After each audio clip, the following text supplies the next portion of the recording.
Herrera Incope. Hoy ha venido a visitarnos Juan Ramón Rayo al estudio, que ahora me dirá de dónde saca el tiempo, porque entre dar clases, escribir libros, artículos, hacer vídeos para YouTube, podcasts, intervenciones en medios, yo no sé.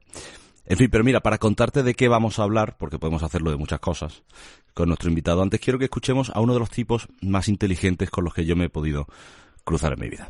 Es increíble que hayan ensayado la vía de Marx fácil 60, 70 países, algunos durante 80 años como la URSS, y que a todos les haya ido no mal lo siguiente. Y sin embargo, ahí están. Es que es una religión, es la religión del no ser. O sea, la religión de que parece que hay sustancia, parece que hay naturaleza. Grave error. No hay nada, es la nada lo que reina. Y dentro de esto, pues si conseguimos robar y matarlo bastante, a lo mejor aparece algo. Esto decía Antonio Escotado cuando era preguntado por la figura de Karl Marx. Escotado también repetía mucho que la única manera de conocer es hacerlo históricamente, ¿no? Que lo único que nos ayuda a borrar la ignorancia es la historia. Juan Ramón Rayo acaba de entregar Anti-Marx, un ensayo que repasa la vida y sobre todo la obra de Karl Marx. Juan Ramón, por el nombre del libro y conociéndote, podemos decir que muy partidario no eres, ¿no? Buenos días. ¿Qué tal? Muy buenos días y muchas gracias por la invitación. Efectivamente, el libro es una crítica al pensamiento económico de Marx, pero no pensemos por el título que es una crítica visceral a Marx, una crítica dogmática a Marx, ni mucho menos. El libro es un libro extenso, hay que decirlo, son casi 1800 páginas y lo hemos dividido en 2 tomos. Y el primer tomo es una exposición fría, todo lo objetiva de lo que he sido capaz, imparcial, del pensamiento de Marx. Ahí no se encontrará ningún argumento en contra. De hecho, incluso podría ser un manual que, para bien o para mal, se pueda utilizar para aprender sobre marxismo. Es más, hay liberales antimarxistas que lo han leído y jocosamente me han comentado, bueno, es que casi me has convertido al marxismo con el primer volumen, ¿no? Luego, el segundo tomo sí que es el crítico. Pero, de nuevo, es una crítica desde, o al menos eso intento, desde la racionalidad. El título, de hecho, ¿por qué lo llamas anti-Marx? ¿No te parece demasiado radical? El título viene de una obra bastante clásica dentro del marxismo, la escribió Engels, que se llama el Anti-Düring, que era una crítica a un pensador socialista de la época, Düring, que era rival de Marx. Y Engels dijo, vamos a criticar íntegramente el pensamiento de Düring. Bueno, pues yo hago lo mismo, o intento hacer lo mismo con Marx. Vamos a criticar íntegramente el pensamiento de Marx. ¿Nos vamos muy atrás en el tiempo si hablamos de revolución industrial y la creación de excedentes? Bueno, Marx es hijo de la revolución industrial y ahora mismo somos hijos de la revolución industrial. Somos hijos, si lo queremos, de la burguesía. Somos producto de la burguesía. Y de hecho Marx pretende analizar el capitalismo que emerge y que crece a raíz de la revolución industrial. Por tanto, es necesario estudiar, y en el libro se hace, las condiciones históricas en las que tuvo lugar la revolución industrial, los cambios que ello entrañó y también las consecuencias que hoy conlleva. Lo que pasa que, claro, una vez analizamos todo eso y analizamos el pensamiento marxista y las predicciones que intentó hacer Marx o que hizo Marx sobre cómo iba a evolucionar el capitalismo industrialista de su época, pues vemos que son predicciones, prácticamente todas ellas no se han cumplido, prácticamente todas ellas han fracasado. Quizá la más obvia es que Marx prácticamente cada época, años 40, 50, 60, 70 y 80, y Engels también 90 del siglo XIX, prácticamente cada época pronosticaban que la revolución ya estaba aquí, que el capitalismo ya no daba más de sí, que había llegado a sus límites y que no era capaz de desarrollar adicionalmente los estándares de vida. Estamos hablando de mediados del siglo XIX o finales del siglo XIX. Anda que no ha llovido y anda que no ha desarrollado el capitalismo los estándares de vida del conjunto de la población desde entonces. Quiero repasar pocos aspectos, no muchos, porque tampoco me gustaría que fuésemos excesivamente técnicos, pero del primer tomo me llaman varias cosas la atención, sobre todo, claro, lo bueno que tiene el mercado libre es que hay autonomía de voluntad. Es decir, yo no te puedo hacer producir lo que tú no quieras producir, no te puedo hacer consumir lo que tú no quieras producir. La alternativa que plantea Marx es la planificación. ¿Cómo es la planificación que plantea Marx en líneas generales? Sí, efectivamente, Marx aborrece el mercado. Marx rechaza frontalmente el mercado porque lo considera alienante. ¿Esto qué significa? Que anula a la persona. ¿Y por qué anula a la persona? Porque la persona supuestamente no es soberana a la hora de decidir qué produce y qué consume. Es decir, prácticamente lo contrario de lo que estabas diciendo, porque Marx le intenta dar la vuelta, ¿no? Ahora, lo que sucede aquí es que en el mercado todos somos interdependientes. Es decir, yo, claro que puedo escoger qué hacer o qué no hacer, pero en la medida en que quiera algo de ti, si yo te quiero comprar algo a ti, te tendré que ofrecer algo que tú quieras. Y por tanto, si yo quiero algo de ti y te tengo que ofrecer algo que tú quieras, pues en parte me tengo que ajustar, me tengo que coordinar contigo. Y Marx esto lo rechaza. Marx dice, no, cada uno, o el conjunto de la comunidad, mejor dicho, debería ser soberano o soberana para imponerse sobre el mercado. Entonces, la planificación por la que aboga Marx, aunque es verdad que él nunca llega a desarrollar una teoría muy sistemática de cómo sería el socialismo, pero más o menos lo que se deja entrever es que la comunidad en su conjunto planificaría qué producir y, por tanto, decidiría también para quién producir, ¿no? Marx llega a decir que en la etapa final del comunismo, de cada cual según sus capacidades, que tú eres bueno haciendo esto, pues te dedicarías a hacer esto si quieres, y a cada cual según sus necesidades. Es decir, que si yo necesito tal cosa, la comunidad me la brindaría. Pero fijémonos que ese proceso politizado de la economía, ese proceso politizado de decidir qué producir, y cómo producir y para quién producir, es un proceso que anula, ahí sí, la libertad individual, como decías, de una manera absoluta. Si yo soy una minoría y la comunidad política me quiere asfixiar, la comunidad política me podría asfixiar. Un ejemplo muy claro sobre esto, que además lo menciona Hayek en Camino de Servidumbre, prácticamente pues, 75 años después, ¿no?, del Capital. Imaginemos que un Estado tiene el monopolio de la producción y distribución de papel. ¿Cómo garantizas ahí la libertad de prensa? Si es el Estado, es el gobierno el que decide a qué periódicos les entrega papel. ¿Y cuánto papel le da uno y cuánto Claro. otro? Si yo a un periódico, si hay un gobierno de izquierdas o de derechas, me da igual, y decide que no le da papel a una editorial o a un grupo de comunicación opositor, pues pero entonces Marx pensaba que hay seres humanos incorrompibles, porque claro, esto funciona dentro de de un paradigma en el que el ser humano pues es limpio y...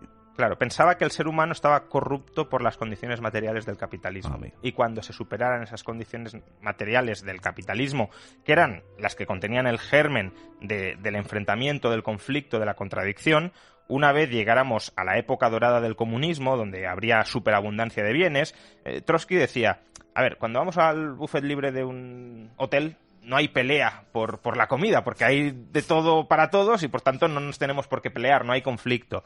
Pues Marx veía algo parecido con respecto al comunismo, ¿no? Si llegamos al comunismo y hay superabundancia de todo, no nos pelearemos entre nosotros y seremos buenos. Pero no dice cómo se crea esa superabundancia de todo. Bueno, en parte se crea a través del capitalismo, y eso también hay que decirlo. Marx no tenía una visión totalmente negativa del capitalismo, sino que entendía que era necesario para el desarrollo, pero que llegaría al socialismo y lo desarrollaría todavía más. Pero efectivamente, ese es un pronóstico prácticamente milenarista que no sabemos si se va a cumplir o no. Pero es que además el otro error importante es pensar que la única fuente de conflicto es el conflicto económico. Y que si no hay conflicto económico, si no hay conflicto por lo material, entonces no hay conflicto por nada más. Y justamente hoy vivimos en sociedades donde buena parte del conflicto al que estamos sometidos son conflictos posmateriales. Conflictos por lo que tú piensas o por cómo me tratas a mí o por cómo me identifico yo y tú me percibes. Y todo eso, todos esos conflictos seguirían estando. Es más, seguirían conflictos materiales aún en abundancia. Porque si a mí no me... Volvamos al ejemplo anterior. Si a mí no me interesa que tú divulgues ciertas ideas, aunque yo tenga papel, no te lo voy a dar. Claro. Voy a impedirte que tengas papel, aunque haya papel para todos. Y esos conflictos, fruto del proceso político, que seguirían estando en el comunismo. Quiero hablar de otra de las piezas fundamentales, ¿no? De las plusvalías, del valor. Se habla mucho de las plusvalías como concepto, pero es un concepto que no llega a cuantificar, que no llega a... Creo que habla de una fórmula que puede llegar a cuantificar la plusvalía, pero exactamente no se ha probado nunca que esa fórmula sea efectiva. ¿Puede existir entonces como concepto la plusvalía? Bueno, a ver, si definimos plusvalía como todo lo que no sean rentas salariales, todo lo que no sean salarios, pues sí, la plusvalía existe. Es decir, cogemos el PIB, quitamos las rentas salariales y todo lo otro es plusvalía. La cuestión es, Marx presupone que la plusvalía también la genera el trabajador y que por tanto es tiempo de trabajo no remunerado al trabajador. Y ese es el gran error que respecto a la plusvalía comete Marx. Marx parte de una teoría del valor-trabajo, donde la única producción y donde el único valor vinculado a esa producción que se genera es el trabajo, es a través del trabajo, y por tanto el razonamiento al final es muy simple. El razonamiento es, si todo lo produce el trabajador, si el PIB todo lo ha producido el trabajador, ¿por qué no todo el PIB va a parar a los trabajadores? ¿Por qué una parte del PIB, que puede rondar entre el 40 o el 50%, va a parar a otra clase, que son los capitalistas, que no han hecho nada, que no han producido nada? El 100% debería ir al trabajador. O dicho también de otra manera, una situación en la que para Marx hubiese ausencia de explotación sería aquella donde el beneficio empresarial fuera cero. Todo beneficio empresarial superior a cero en términos generales, y estoy excluyendo los salarios por gestión de empresas, toda situación empresarial donde los beneficios empresariales sean positivos, para Marx es explotación. Lo que no ve Marx es que el valor, la producción, no surge únicamente del trabajo como tal, sino también de la provisión de financiación, y eso es lo que hace el capitalista, de la espera y del riesgo que se asume para producir de una determinada manera a través del trabajo. Y esa financiación la proporciona el capitalista, y por tanto el capitalista genera valor. No tiene en cuenta el ahorro, tampoco la diferenciación entre la calidad de empleo de un trabajador y otro, pero bueno, nos podríamos detener ahí mucho, Juan Ramón. Déjame que veamos otras cosas. Por ejemplo, tengo aquí apuntado, que lo veía ayer, Nietzsche dijo decía de los comerciantes que ejercían la actividad más noble del futuro. ¿Se equivocó? Bueno, yo creo que el comercio ennoblece mucho más de lo que se suele pensar. A veces se suele decir que la actividad cívica por excelencia en nuestras sociedades es votar, que votar es lo que nos convierte en ciudadanos y lo que permite que una comunidad política permanezca unida. Bueno, yo creo que hace mucho más por la comunidad política, que hace mucho más por la convivencia, que hace mucho más por el bienestar, el panadero que cada mañana coloca pan a la venta puntualmente, y que nos permite que vayamos a la panadería y que podamos comprar el pan que queremos, que no el hecho de que vayamos a votar o dejemos de ir a votar. Yo ya lo he dicho muchas veces, yo no voto por diversas razones, y creo que mi contribución a la comunidad política va mucho más allá de si voto o de si no voto. De hecho, la gente, si no lo digo, no sabe si estoy votando o no. Por tanto, mi contribución a la comunidad política la reconocerá o la rechazará por otras circunstancias distintas a esta. Por tanto, el comercio es civilización. El comercio permite que las personas cooperen por mecanismos distintos a la violencia. El comercio es: yo mejoro tu vida para que tú mejores mi vida. Y por tanto, es simbiosis frente a parasitismo. Hablábamos antes de abrir los micrófonos, te hablaba sobre la diferencia entre lo complejo y lo simple. Lo simple es imaginación y lo complejo realidad. Y te lo decía porque, claro, he visto hilos en los que han intentado... voy a demostrar por qué el libro de 1770 páginas al que ha dedicado 5 años de su vida Juan Ramón Rayo no está en lo correcto. ¿Por qué te digo esto? Porque claro, parece que el discurso político tan importante en nuestro día a día se ha simplificado hasta tal punto que no nos sorprendemos, o cierta parte de la gente no se sorprende cuando Íñigo Errejón sale el otro día en el Congreso y dice que la soberanía popular reside en el Parlamento, ¿no? Y se olvida de los 3 poderes que emanan del pueblo. ¿Qué te parece la deriva a la que nos llevan también las redes sociales, el mundo en el que vivimos, para mensajes tan importantes y tan cruciales en nuestro día a día? Bueno, yo creo que, aunque ahora las redes sociales quizá ponen de manifiesto esa simplificación, de ese simplismo de argumentos complejos, eso siempre estaba así, siempre estaba ahí. Es una herramienta política de manipulación de masas muy clara. Lo mismo se hacía y se sigue haciendo, lo que pasa que ahora quizás sea menos relevante con las redes, pero un mitin político no deja de ser una repetición de consignas sin ningún tipo de profundidad de pensamiento detrás. Es un intento de manipulación con titulares propagandísticos de las masas. Y bueno, la prensa también en ocasiones ha jugado ese rol, sobre todo si no es una prensa que tenga una cierta responsabilidad y que siga cierto código deontológico, y la política desde luego lo ha hecho. En el caso del libro, pues es una estrategia, yo creo que bastante previsible. Yo la esperaba y de hecho aún se está siguiendo menos de lo que creía que se iba a seguir. Lo decíamos antes, que te han criticado mucho menos de lo que tú te pensabas. Yo esperaba más críticas. Todavía hay tiempo, claro. Pues, quiero decir, acaba de salir el libro, pues aún hay tiempo para que lleguen, ¿no? Pero la estrategia de muchos, que es una estrategia deshonesta, es tratar de buscar o tratar de forzar algún fallo en alguna parte del libro, que seguro que lo habrá, Es decir, sería difícil que en 1800 páginas no hubiese ningún error, coger ese fallo y decir, bueno, si esto está mal, todo el libro está mal. Obviamente eso es una falacia. O algunos han intentado decir, no, es que la portada, el título que has escogido no es el mejor, por tanto no vale la pena leer el libro. A ver, a lo mejor me he equivocado en el título, que no, yo creo que no, pero aunque me hubiese equivocado en el título, el resto del libro puede estar perfectamente. Además, tal como he organizado el libro, y eso también es importante tenerlo presente, el libro incluye muchas críticas muy distintas al pensamiento de Marx. No las he contado, pero a lo mejor son 50, 60 o 70 críticas distintas al pensamiento de Marx. No hay ninguna que la cojas y digas, si esta crítica está mal, el resto también están mal. Son críticas independientes. Y todas ellas son nucleares al pensamiento de Marx. Por tanto, si un marxista quiere rechazar el libro, lo que tiene que hacer es criticar y rechazar cada una de las críticas que he formulado. No coger una y decir, bueno, si esta está mal, el resto también. Vale. No, eso no funciona así. Hemos empezado con Escotado y quiero terminar con él. Decía que la lectura positiva de Marx es que metió miedo en el cuerpo a todos los caciques y jerarcas que reinaban en el mundo, y que obligó a los liberales a ser más liberales o a ser liberales y a los demócratas a ser demócratas.